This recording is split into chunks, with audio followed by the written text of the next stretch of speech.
What's up, vinyl maniacs, and welcome back to yet another chapter of this dreadful channel. Now, Mortuary Drape. Now, the big question that I want you to answer right away down in the comments is, what is so special about this terrible band? And just like that, I'm about to lose a few hundred followers just in the first 30 seconds of the video. Isn't that like a national record? Probably so, but yeah, I mean, I never quite got what's so special, what's so majestic about this band. I mean, for some reason, just because I'm an extremely stupid individual, I ended up buying pretty much all their records, despite actually enjoying only a few other songs. I would go as far as say I don't think I like more than 3 or 4 Mortuary Drape songs from their whole discography, but somehow I ended up with their whole vinyl production in my collection. Guess what? It's time to sell it. It's been staying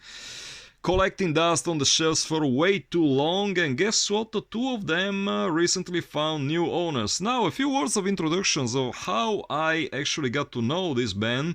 We need to take a trip back to 1994. That's when I read about this band on some local mainstream magazine called Metal Shock, if I remember correctly. They had this, short feature on them saying like, yeah, they have this mini LP out, they're black metal, go get in touch with them if you're into this kind of music. And of course, at that time, I was like buying pretty much every black metal release came out, and as such I said like, okay, let's drop these guys a line.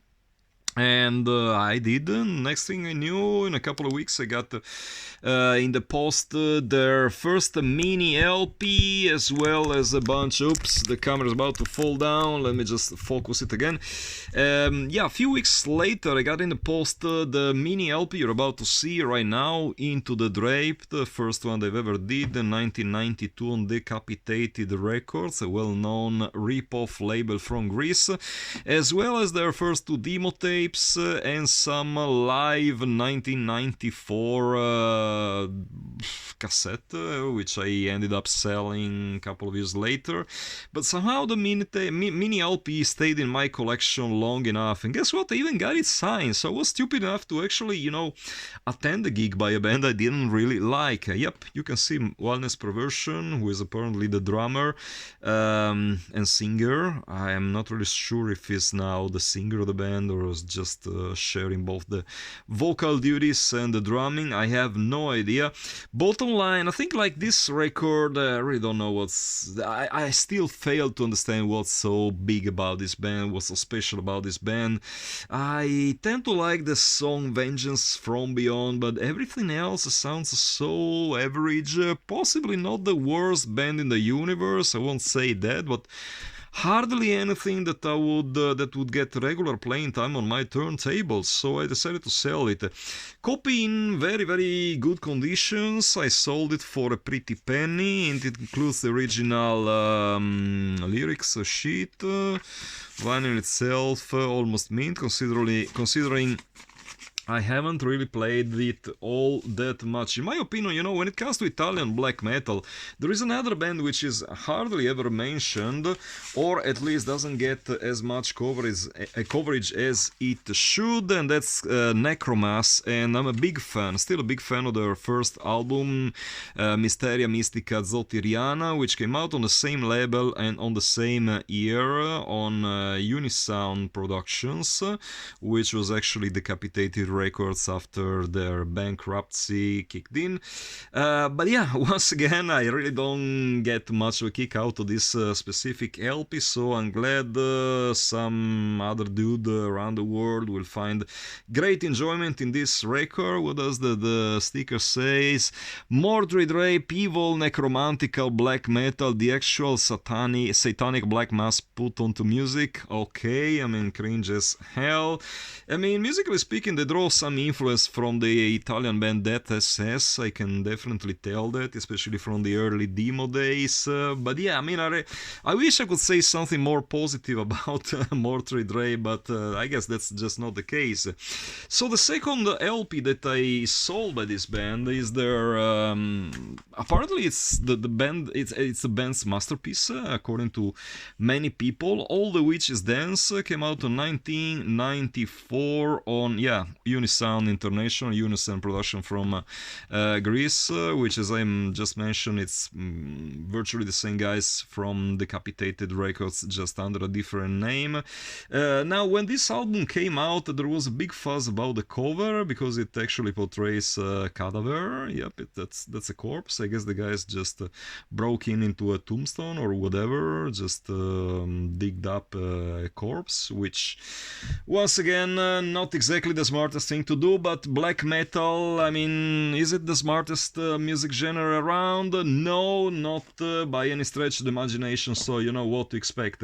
I mean, this is the very first pressing. It got later reissued somehow without the logo, which made later reissues look kind of cheap, in my opinion. Why wouldn't they keep the logo? I mean, it really looks cool, in my opinion. Printing quality, well, pretty bad, just like, you know, all Unisound International releases suffer from some kind of, like, fuck-ups. In this case, you can tell that, like, the printing quality, very cheap, like, the whole, you know, font they use is somehow blurry. It really looks like they scanned the whole thing. There is this live picture, but you really can't tell what's going on in here. Good news is that it includes this... I don't know, is it a postcard? It's a cardboard, it's a piece of cardboard, literally, with picture of the band, promotional picture of the band, signed by all original band members, apparently. I can tell there's all Necromancer's picture, with a name, Wellness Perversion here, and the other band members, whatever. Vinyl itself is, once again, perfectly mint. Hardly ever played. I don't think I played this record more than, I don't know, few times, 4 or 5 times, if that many. I remember I actually acquired this record originally on CD when it came out. There was a package including, I still remember, you see, this is kind of like an autistic side of me. Like, I still remember which CDs were included in the package that I ordered it at the time. It was like the first Necromas LP, this Mortuary Drape LP, and then there was the Thou Art Lord Eosphoros and Rotting Christ Non-Serviam, and the Rotting Christ Satanas Te Deum demo, the CD release of that demo tape. All of those were released by Unisound at the same time in 1994, and all of those, with the exception of the, I believe, Rotting Christ albums and the Necroma CD, which is still in my collection, have now been sold. So yeah, this one also went for a considerable amount of money. I bought it back, you know, after selling the original CD, I had a chance to buy this LP some years later from a distro list, if I remember correctly. It was called Black Blood from Milan. They were selling, they had like a bunch of copies sitting around for like 15,000 liras, which once adjusted for inflation would be like, I don't know, 15 euros these days, more or less. And I said, you know what, when I bought the CD, maybe I just didn't give enough credit to this band. Let me just give them one more chance and see if I maybe missed out on something. Turns out I did not. I was absolutely right. This album sucks. I really don't care that much about it. I mean, I tend to like the Primordial song and Medium Mortem. The vocals just don't do it for me, so glad it's gone. Glad I'm gonna use the money to finance other projects.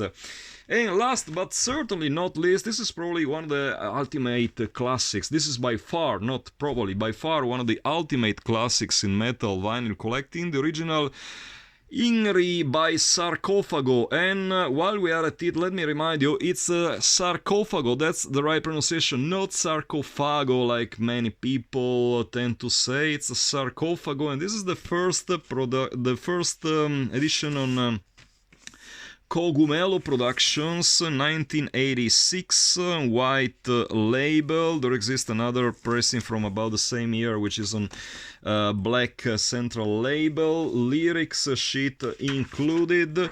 I didn't buy this album upon release. It was part of a bigger purchase that I made from a guy from Florence, which included if memory serves me well, that was another copy of the Burzum Aske mini LP, which later got traded, as well as a bunch of other rarities. I think the first Mystifier was included in that package. I mean, almost 30 years passed, so don't count on my memory too much.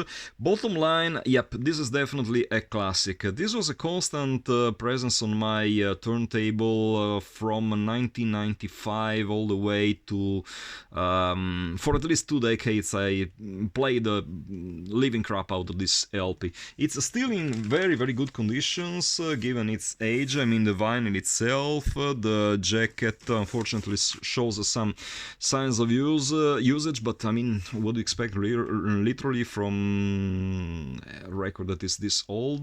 This is gonna be like 38 years old, so yeah, there is this minor ring wear around, but other than that, I think it's still a very, very good copy, which probably guarantees a few other decades of ultimate fun from its new owner. And that's pretty much it for this episode. These are the last 3 LPs that I sold from my collection.